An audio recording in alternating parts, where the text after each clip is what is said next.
Hey everyone, welcome back to 996. How a very good game by the Coyotes, but they ultimately lose 2-1 against the New York Rangers.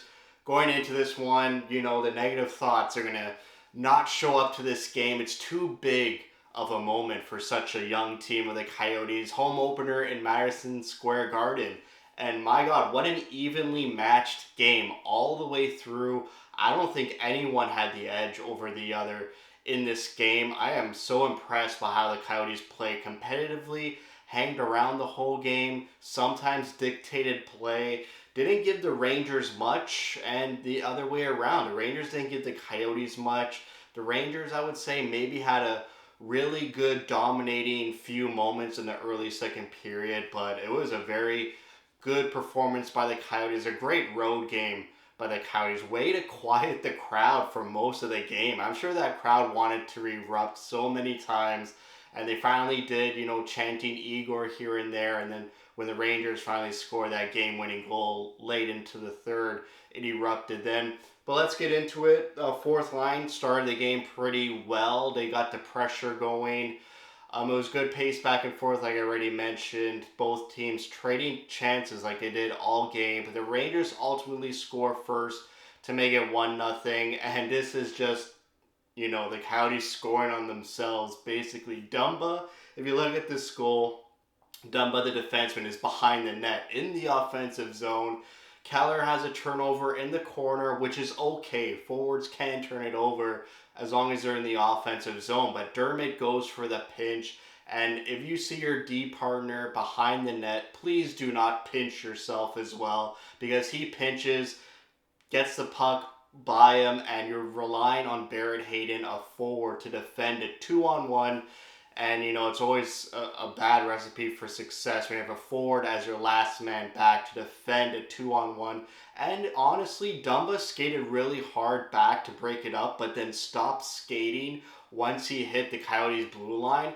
And if he just kept skating a couple more strides, he could have break that up, that 2-on-1 pass past Ingram, who played amazing. Always love when Ingram plays. Love his setup, the all white, and just very sound, good under pressure, doesn't swim as much as Vejmelka. So it's 1-0 Rangers going to the second period, and the Rangers start to take this game over, and I was so worried the game was going to get away from the Coyotes and ultimately make this a 4-0 loss, maybe a blowout loss, maybe a 5-2 loss. But Cooley, with his speed, manages to draw a penalty at this crucial moment against momentum. The Rangers coming out of the first period with all this dominance, and Cooley draws a penalty. Coyotes go on the power play, and Keller scores his first of the year by Cooley. And Schmaltz with that great backhand pass to the other side of Clayton Keller. Great goal. Cooley with 3 points in his first two games. The Coyotes spent that whole power play in the offensive zone, and the broadcast even mentioned it, how the Coyotes power play, they're starting to just have the whole power play in the offensive zone. It's no more struggling, to gain possession. I know in New Jersey there's a couple power plays they struggle to enter the zone, but at least in this game, once they're in the zone, and some power plays in the New Jersey game, once they're established in the zone, they're really good at retrieving pucks, and they like cycling that puck around to find the best shot. So it's 1-1 game, and then the fourth line goes out there right after the power play. Boyd hits the post. The fourth line draws another power play. They fail at it. The shots were 5-0 Arizona 10 minutes into the second period. So even though the Rangers dominated early in the second, they couldn't generate a shot. Coyotes go on the penalty kill. They kill it. Penalty killing was pretty good. Obviously, that game-winning goal was on the penalty kill. But late in the second, the Coyotes had a 5-on-3 power play, and they blew it. They didn't score on that one. Schmaltz hit the post, but a crucial moment where you need your special teams to come through there. 5-on-3 late in the second, tie game.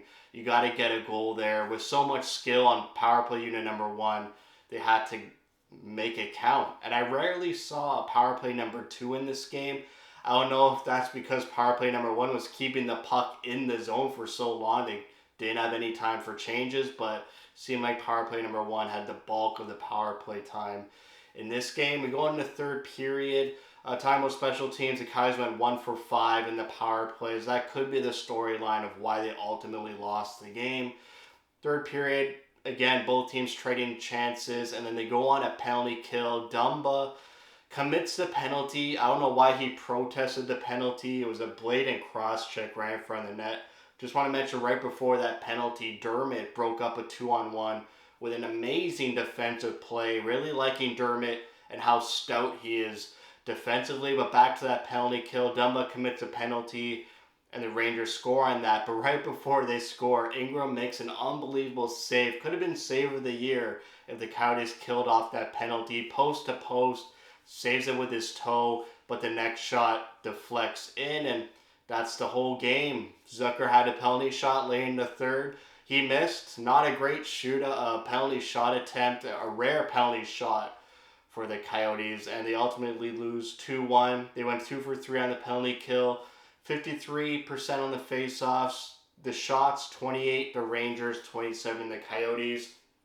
Just thought the Coyotes played a great game, but the Rangers defensively clogging up chances. They had their sticks in the lanes, and they're kind of just blocking and suffocating the Coyotes in the offensive zone. They couldn't get that east-west passing right. It happened once on that goal, the only goal they scored on the night.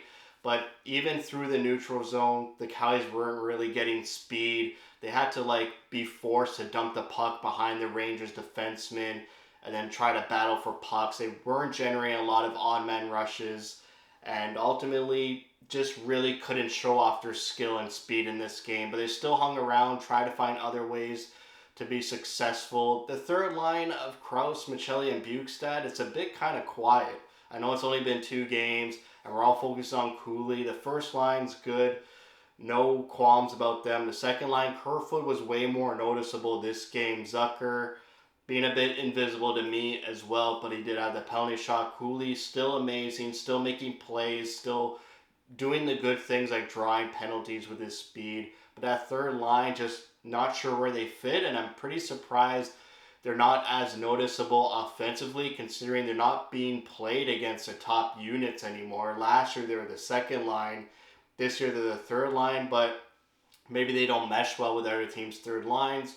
We'll see how it goes. You have a back-to-back, so the Islanders tomorrow night, maybe the third line gets the legs under them and they perform better than the first line tomorrow night's game.